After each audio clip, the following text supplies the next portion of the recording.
started, fizzing at a photo they've taken. Space tree flying through the skies and petals happen everywhere.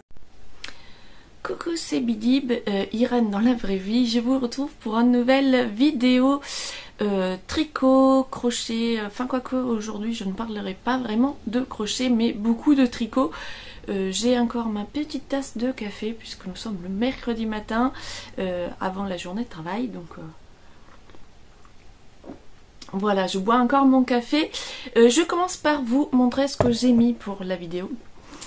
Et cette fois ce n'est pas un pull mais la jupe que j'avais faite en janvier au crochet. Donc voilà, je suis un peu près de la caméra donc vous voyez pas grand chose, mais je l'avais montré de toute façon dans des vidéos précédentes. C'est la jupe au crochet que j'ai fait en janvier.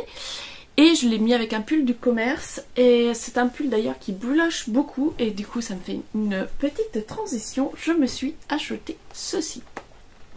Donc pour raser mes pulls, donc je vais pouvoir le tester dès que j'ai fini la vidéo avec des enchaînements sur le pull que je suis en train de me faire. Qui n'est pas noir, mais gris.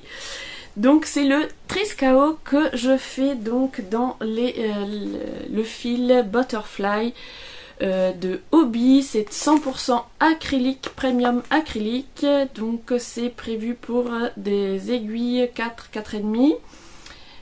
Donc qu'est-ce qu'ils disent? Ils ne disent pas si c'est la catégorie.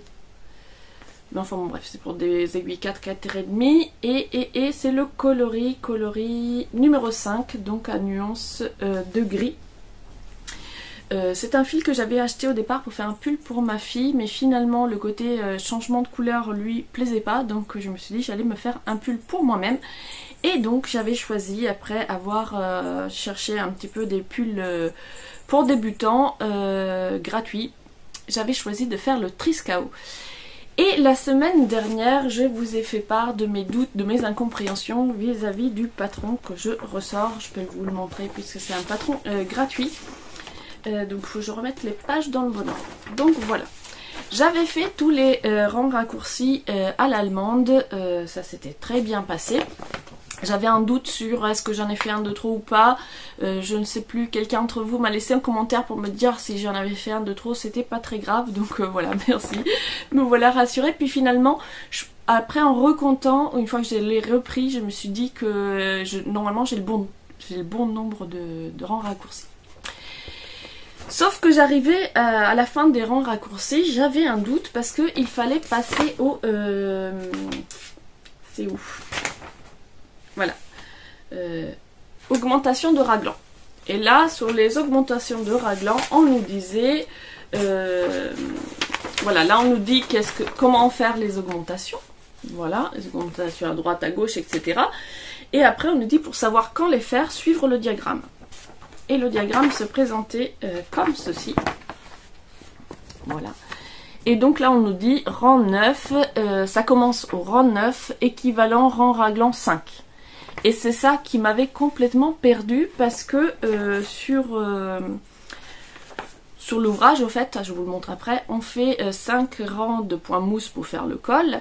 Et après on faisait les rangs raccourcis à l'allemande. Qui sont... qu'il faut répéter 4 fois et qui sont expliqués en rang 1, rang 2, rang 3, sauf que déjà c'est pas des rangs entiers puisque on fait que le dos, et même quand on dit rang 1, finalement c'est un demi-dos, le rang 2 un autre demi-dos et le rang 3 un demi-dos, etc. Donc moi je disais mais si j'ai fait ça 3 fois 4 plus 5, ça fait pas du tout 9. Et après, juste après avoir posté la vidéo en vous disant je suis perdue, help me, j'ai eu une illumination en me disant mais attends, on avait 4 répétitions de rangs raccourcis, plus 5 rangs de points mousse, et donc je pense, alors dites-moi si j'ai bien compris, mais du coup je pense que c'est ça, rang 9, c'est-à-dire que les rangs raccourcis, une répétition compte un rang. Et du coup 4 répétitions, 4 rangs, et donc ça fait rang 9. Bref, je l'ai interprété comme ça, et du coup je suis partie avec là où j'étais, avec la ligne 1. Je tiens aussi à remercier, j'ai perdu les noms parce que j'ai une très mauvaise mémoire des noms et j'ai pas pensé à vérifier les commentaires juste avant de tourner. Mais je tiens à remercier la personne qui m'a envoyé une copie de cette page de l'ancienne version du patron, parce que cette façon comme ça en grille était une nouvelle version. Avant c'était expliqué rang par rang, etc. Ça avait le but d'être plus simple, mais c'est vrai qu'effectivement une fois qu'on a compris, on a juste à choisir sa colonne et à la suivre rang par rang. Donc c'est très clair, c'était juste cette histoire de 9 rangs que j'avais pas tout de suite compris, et du coup je pense que s'il y avait eu juste une petite indication du genre vous êtes maintenant en rang 9, suivez la grille, un truc dans le genre. Bref, ça c'est parce qu'on n'est pas expérimenté, on comprend pas toujours. Donc je vous montre, la dernière fois, j'ai mis mon petit marqueur, la dernière fois j'étais donc là à la fin. Alors mon câble est très court donc ça va pas être facile à montrer, mais donc voilà, là j'ai le petit col en point mousse, j'avais fait mes rangs raccourcis, donc ça c'était la fin du rang raccourci, et donc là j'ai commencé à faire donc les augmentations. Hop, et j'en suis là pour l'instant, donc j'ai quand même bien avancé, j'étais fière de moi. Donc là j'en suis, je sais plus, je l'ai noté. Je l'ai noté sur l'appli que j'utilise pour compter les rangs, mais en tout cas j'ai fait ma première augmentation ici, donc je dois être par là. Dans la taille que je fais moi, des augmentations il n'y en a pas beaucoup, donc c'est très bien. En tout cas voilà, j'avance bien, j'aime bien pour l'instant en tout cas, hein, c'est très tôt pour pour dire ce que ça va donner, mais en tout cas pour l'instant j'aime bien le petit raglan avec les petits trous. Et puis le fil est très agréable, alors c'est du 100% acrylique, hein, on est d'accord, mais bon du coup ça fera un pull facile à entretenir, j'espère qu'il va bien vieillir, mais en tout cas il est agréable à travailler, il est doux. Et puis j'aime bien ce que ça rend, donc puis j'aime bien, ça change de couleur, et ça aussi c'est, quand on sait qu'on va bientôt changer de couleur, c'est motivant je trouve. Et par contre voilà, c'est pas nuancé, hein, ça change de couleur paf d'un coup. Donc ça fait un peu comme si on faisait un pull rayé.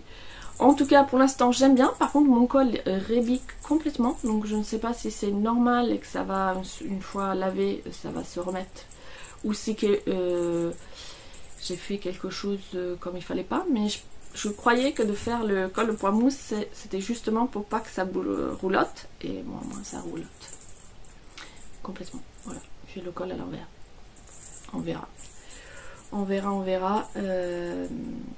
Pourtant j'ai bien changé d'aiguille. J'ai fait le col plus serré. Mais bon, je sais pas. On verra. En tout cas je suis contente. J'ai compris le patron. J'ai bien avancé. Alors, je suis désolée si les chats sont à côté de vous. Désolée pour la petite clochette. Ça rend les miens un petit peu dingue d'ailleurs quand je travaille sur ce... Mais voilà, c'est tout ce que j'avais qui était un petit peu plus élaboré qu'elle est simple. Truc comme ça. Puis moi j'aime bien, ça rythme le travail. Donc j'ai fait tout ça. Je suis super contente de moi. Surtout que j'ai pas fait que ça. Voici pour le Triscao. Et donc projet suivant, c'est voilà, la memory blanquette que je n'arrive pas à lâcher. D'ailleurs, il y a un petit bug dans la caméra. J'ai fouillé parce que j'avais commencé la memory blanquette que je vais vous montrer de ce pas. Donc je l'ai commencé ici. Et la semaine dernière j'avais fait 5 carrés, donc ces 4 là plus celui-ci. Et j'ai fait tout ça depuis. Et du coup j'avais juste quelques petites boulettes de reste sous la main et je me suis dit je vais vite en manquer, donc je suis allée fouiller dans ma malle à Trésor. Ça m'a permis de faire un petit rangement de printemps parce que ces derniers temps j'avais un peu tout jeté dedans, tout mélangé etc. Donc j'ai fait un petit rangement et j'ai récupéré plein de petits restes. Donc j'en ai bobiné quelques-uns. J'avais trouvé par exemple notamment plein de restes de laine très fine. D'ailleurs je me demandais c'était quoi le fil dentelle, je crois que j'ai compris dans mes restes. Alors est-ce que je vais le réussir? Voilà. Dans mes restes j'ai trouvé ça. Et, hop. Et donc je pense que c'est ça le fil dentelle, dites-moi, parce qu'à chaque fois je me disais quand on dit prenez un fil comme ci avec un fil dentelle, je dis c'est quoi le fil dentelle? Et vu comme il est fin, celui-ci, je pense que c'est ça. Et d'où vient cette boulotte en même temps que d'autres? Ce sont des restes de ma grand-mère. Ma grand-mère qui est décédée déjà depuis 20 ans. Mais j'avais récupéré des pochons de laine, etc. Donc il y avait des choses qui étaient vraiment très abîmées parce que bah, ça tient pas forcément avec le temps. Mais j'ai retrouvé plein de petits restes comme ça qu'elle avait mis de côté. Et d'ailleurs dans les restes, j'ai trouvé des petites fleurs en laine qu'elle nous faisait faire quand on était petite. Du coup j'étais très émue de trouver ça. Et donc j'ai récupéré tous ces petits restes.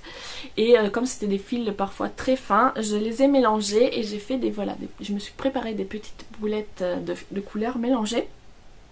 Voilà, par exemple avec les fils dentelle. J'ai fait des boulettes de couleurs, voilà, j'ai mélangé 3 fils différents. Après j'ai pris un reste que j'avais trouvé, je vous avais déjà montré que j'avais le bordeaux que j'avais acheté à Emmaüs.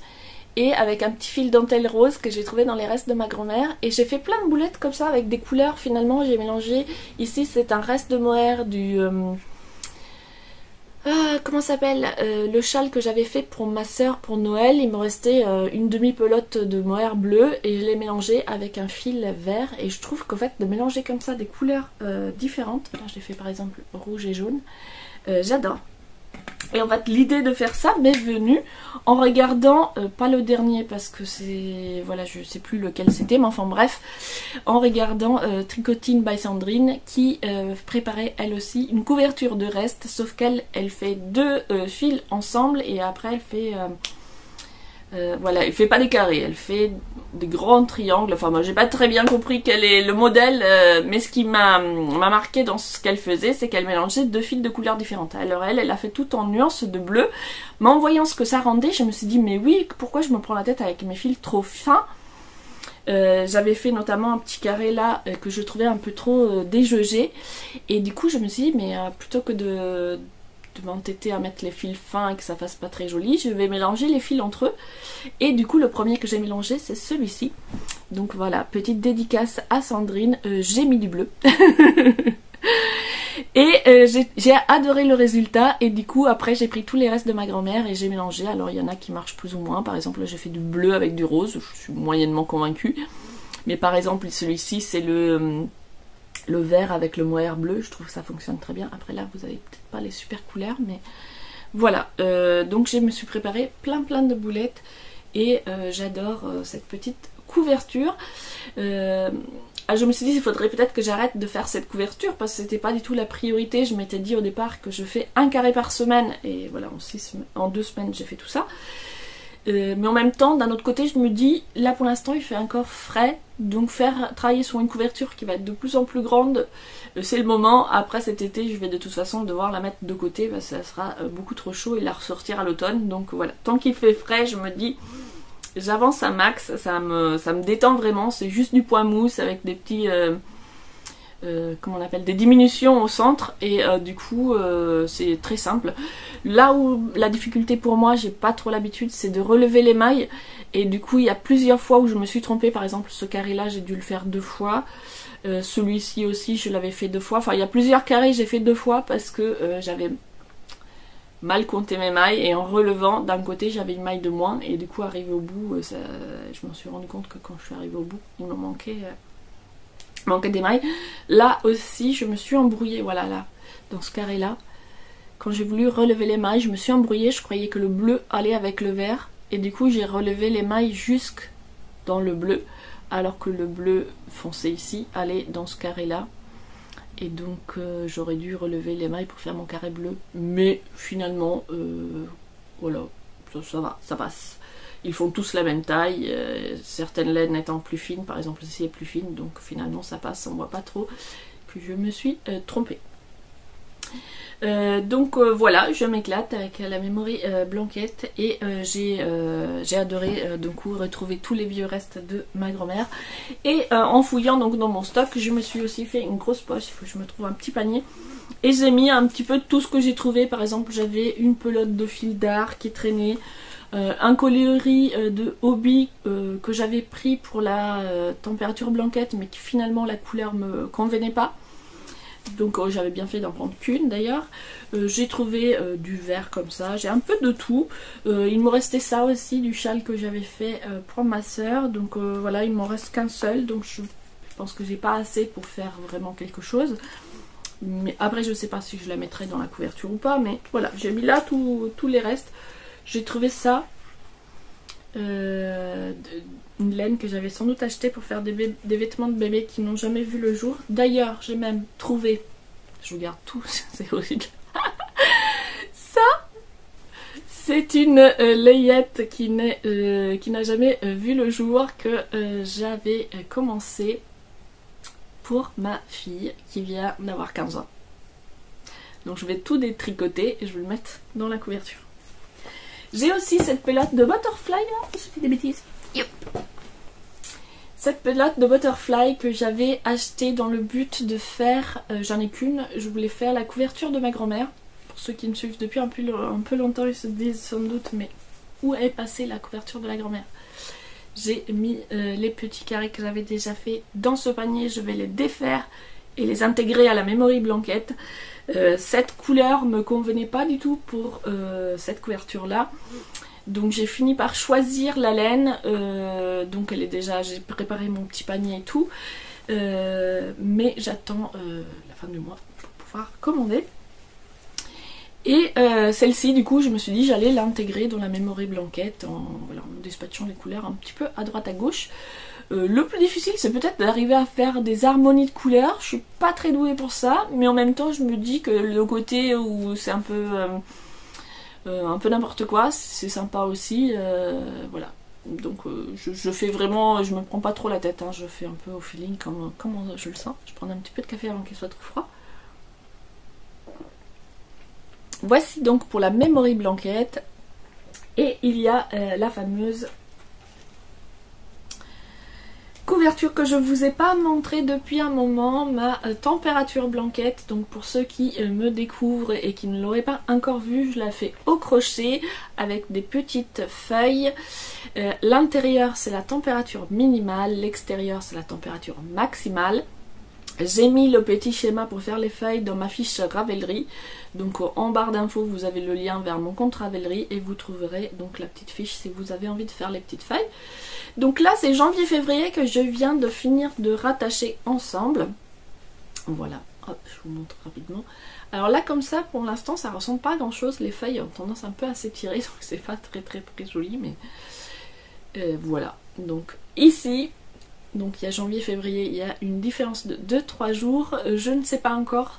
J'ai essayé de faire des petits carrés, je me suis dit j'allais faire des carrés pour marquer l'année, j'ai pas du tout réussi. Ça ressemblait à rien, ça m'a énervé, j'ai recommencé 4 fois, je me suis dit je laisse tomber l'idée parce que ça va m'énerver. Donc je ne sais pas encore si je vais faire des carrés neutres ou si je laisse que ça fasse un petit peu comme ça au bout, je verrai une fois que j'aurai tout assemblé. Et pour le mois de mars, pour l'instant ça ressemble à ça parce que comme je vous disais j'ai eu un problème de réassort. Donc voilà, hier j'ai commencé quand même en me disant en attendant que je puisse faire ma commande de réassort, je vais commencer à faire les carrés que je peux. Donc voilà, j'ai préparé des carrés, certains sont pas finis parce qu'il me manque une couleur. En tout cas j'ai commencé à les préparer. Comme ça quand je viens de recevoir un mail de Hobby. Je fais ça dans des fils Amigo de Hobby et je viens de recevoir hier un mail pour me dire qu'ils avaient fait du réassort. Ils n'ont pas réassorti toutes les couleurs que je voulais, mais une grosse majorité. Et du coup je vais en commander. Et hier je me faisais la réflexion de me dire je vais en prendre plus que ce dont je n'ai besoin. Comme ça au moins j'aurai pas d'autres problèmes de réassort et tout ce que j'aurai pas utilisé passera dans la memory blanket. Donc comme ça, il n'y aura pas de perte et je ne culpabilise pas à prendre 5 pelotes alors que j'en ai besoin de 3. Voilà pour cette autre couverture. Là maintenant je vais passer au projet puisque j'ai finalement décidé de participer au call de la chaussette mystère de Christelle Desmailles et moi. Et je suis passée hier du coup à la mercerie de La Rochelle pour m'acheter des laines. Pour faire cette chaussette du coup, et j'ai choisi de la Javol. Et j'ai pris jaune et vert parce que comme c'est le cal de printemps, moi tout de suite les couleurs qui me sont venues à l'esprit, mars, printemps, c'est du jaune et du vert pour symboliser les petites fleurs qui fleurissent sur la pelouse. Alors chez moi, j'ai pris du jaune parce que je me suis dit ça allait bien contraster. Chez moi, les premières fleurs qui apparaissent sur la pelouse sont pas du tout jaunes, elles sont bleues, mais du bleu sur du vert, ça aurait été moins contrastant. Du coup, jaune comme des pissenlits, je trouvais ça faisait joli. Et voilà, donc très jolie couleur. Du coup, j'ai acheté la laine hier, je n'ai pas rien du tout, je voulais vous les montrer avant de commencer. Je pense que tout à l'heure, je vais essayer de faire au moins le montage en suivant la vidéo, et c'est ça qui m'a convaincue d'ailleurs, parce que je me disais mais j'ai pas le niveau pour faire le genre de chaussettes que Christelle fait. En même temps, pour le cal, elle va faire une vidéo pour chaque étape, et du coup je me suis dit c'était l'occasion idéale pour justement apprendre de nouvelles techniques. Après, est-ce que je vais réussir à faire les chaussettes, c'est une autre question, mais au moins je vais tenter l'expérience et apprendre. Voilà pour ce qui est du coup de projets à venir, et j'ai un autre projet dont je voulais vous parler. J'ai fait tout, si ça vous intéresse, dites-moi en commentaire, parce que j'ai passé pas mal de temps sur Ravelry à chercher des modèles, et donc plus précisément à chercher des modèles de pulls basiques gratuits. Du coup, comme j'ai passé tout ce temps à le faire et que j'ai ma sélection, si ça vous intéresse et que vous n'avez ni le temps ou l'envie d'aller fouiller Ravelry, je peux vous faire une petite sélection des patrons que moi j'ai choisis en vous mettant les liens, comme ça ça vous donne peut-être des idées et ça vous fait gagner du temps. Par contre moi ça va me demander du temps, donc avant de le faire je me suis dit j'allais vous poser la question. Si ça n'intéresse personne, je perds pas de temps à le faire. Si ça vous intéresse, vous me le dites en commentaire et je le mettrai donc dans dans la vidéo prochaine, de la semaine prochaine, voilà, je vais y arriver, j'ai perdu mon fil. Et donc moi j'ai fait toute cette sélection de mon côté, et une fois que j'ai tout sélectionné, j'ai montré à ma fille les modèles que j'avais sélectionnés qui me semblaient compatibles avec le fil que j'avais pour elle, et le fait que ça soit un modèle gratuit, et aussi je voulais un modèle basique qui me semble techniquement réalisable avec mes compétences. Donc voilà, c'était mes 3 critères. Je lui ai montré tout ce que j'avais trouvé et elle a fini par choisir le modèle. Alors je me suis imprimé, en fait c'est un modèle qui est disponible sur Ravelry gratuitement, mais il n'y a pas de PDF, tout est dans la description en fait.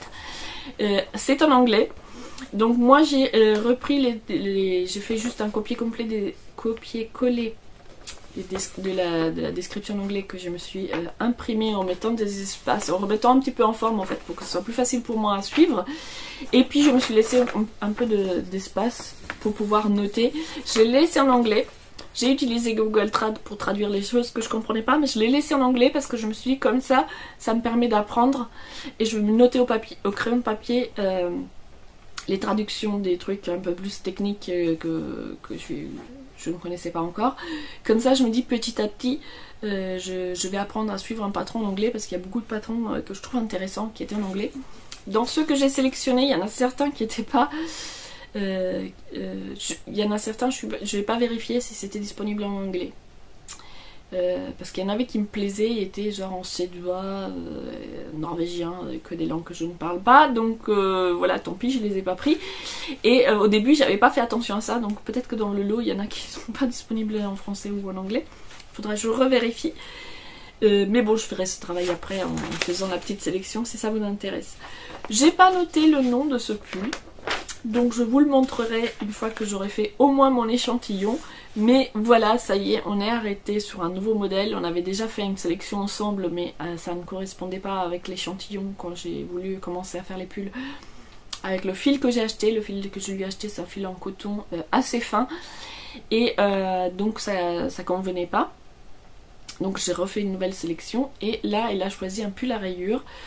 Donc ça tombe bien parce que j'étais pas sûre d'avoir les quantités nécessaires, mais j'avais pris les quantités en 3 couleurs différentes. Donc là je vais lui faire les 3 couleurs en même temps, donc comme ça je suis sûre que j'aurai assez de fils et ça devrait faire un petit truc assez sympa. Je vous en reparlerai quand ça sera sur mes aiguilles. Et là on passe à, je ne sais pas ce que j'ai fait du petit carnet, je l'avais pourtant posé là. Qu'est-ce que j'en ai fait? Il est où? Bon, il est là. Donc là je passe à la sélection de podcasts et vidéos YouTube que j'ai regardées. J'en ai regardé beaucoup, donc j'ai peur que ça fasse un peu catalogue. Mettez sur pause, faites-vous un petit thé, je ne sais pas. Passez cette étape si ça ne vous intéresse pas. Moi j'aime bien la faire parce que j'ai plein de chaînes que j'ai découvert en regardant justement cette sélection dans les vidéos que je suivais. Donc voilà, c'est une chose que j'aime bien faire. Après je ne sais pas si ça plaît forcément à tout le monde. Donc j'ai regardé Le fil du grand parc avec une sélection de couvertures. Donc là, plein de couvertures pour utiliser des restes, mais pas forcément que. Elle a d'ailleurs une très jolie excavation, c'est la mode en ce moment, tout le monde il va de son excavation, sa version est très très sympa. Et du coup ça lui a donné envie de faire une sélection de couvertures que j'ai trouvé très chouette. Donc voilà, si vous cherchez des idées de couverture, allez voir Le fil du grand parc. J'ai regardé aussi L'eau demoiselle qui a fait une vidéo dédiée au Love Note. Puis j'ai regardé également donc un vlog. Qu'est-ce que j'ai mis? Laurette en test. Je me souviens pas ce que c'est ça. En tout cas, voilà, c'était très chouette et c'est bien, je trouve sympa d'avoir des petites vidéos comme ça dédiées aux ouvrages qu'elle a terminés, comme ça permet d'avoir plus d'infos sur le pull en particulier. J'ai regardé, j'arrive pas à me relire, j'ai pas pris une tête. Ce n'est pas que du tricot, donc j'ai regardé l'épisode 8 oui, un pull fuchsia. C'est fuchsia que j'ai écrit, je crois. Voilà. Un pull en tout cas que j'avais beaucoup aimé qu'elle fait. J'ai regardé Le Soleil Andin qui a fait un petit retour sur ses achats laineux festival de laine de Malakoff, si je me souviens bien. J'ai regardé Tricotine by Sandrine, très joli pull à rayures que j'ai très envie de me faire et qui a préparé d'ailleurs un concours pour fêter l'anniversaire de sa chaîne et les je ne sais plus combien d'abonnés. J'ai regardé les tricots d'Alexis, j'ai regardé sa toute première vidéo, donc j'ai découvert sa chaîne grâce à Tricostérone. Donc j'ai regardé sa première vidéo où il présente ses achats laineux de 2023. J'ai regardé les laines Delphine, l'épisode 8, où elle présente plusieurs paires de moufles. Les gants sont, je sais pas comment on dit, des moufles je crois, des écharpes et aussi des chaussettes 100% de laine. Et j'ai appris pas mal de choses d'ailleurs sur la laine. Elle donne plein des explications sur ce qu'est le superwash, etc. Donc déjà, bon, je sais que j'éviterai le superwash à l'avenir.